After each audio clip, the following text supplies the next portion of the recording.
When you touch an object and it feels warm or cold, what is that really telling you about the object? Here I have a metal hard drive and a book, and I'm going to ask people to compare their temperatures. Which one do you think will feel warmer, the book or the hard drive? The temperatures? Yeah, tell me if one is hotter or colder, or if they're the same temperature. How do they feel? This is slightly cooler than this one. Yeah. Oh, that's warmer. Yeah, way warmer. Yeah, agreed. Why do you think that is? Metal's normally a little bit chillier if you leave it in a colder temperature. Well, what if I said that they're both at the same temperature? What would you say?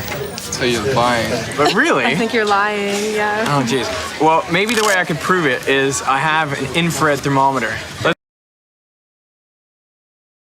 Let's measure the temperature of the book. Okay. What do you see? 19.0. Okay.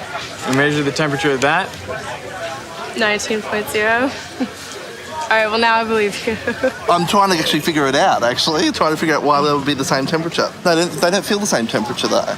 So, well, I'll try to answer that question with another little experiment. Here is an aluminium block and Ooh, nice and cold. a plastic block. Yeah. How do their temperatures compare? Completely different. Completely different. It's much colder. Yeah. Yeah? Yeah, this actually feels colder. Let's take this to the next level. I'm gonna put an ice cube on both plates. What are we gonna see?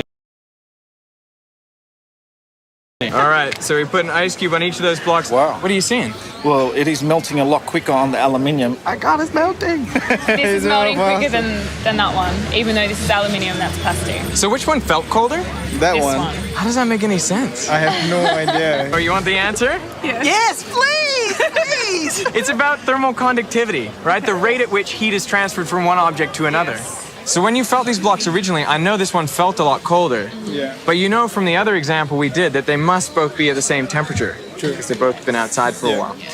We see that the aluminium block is melting the ice faster than the plastic block because it's conducting the heat to the ice cube faster. Okay. With the plastic block, it's a worse thermal conductor. So heat is being transferred less quickly to this ice block, and so it's staying ice. Okay. I believe you. You know, in our first example, the hard drive felt colder even though it was at the same temperature roughly as the book. And that's because the aluminium conducts heat away from your hand faster than the book conducts heat away from your hand. Sure, that seems logical. Which makes the hard drive feel colder, Yeah. and the book feel warmer. Yes. So when you touch something, you don't actually feel temperature. You feel the rate at which heat is conducted either towards or away from you. Think about this next time you hop out of the shower in winter. It's much nicer to stand on the bath mat than on the tile beside it. Not because the bath mat is warmer, but because it conducts heat less quickly away from you.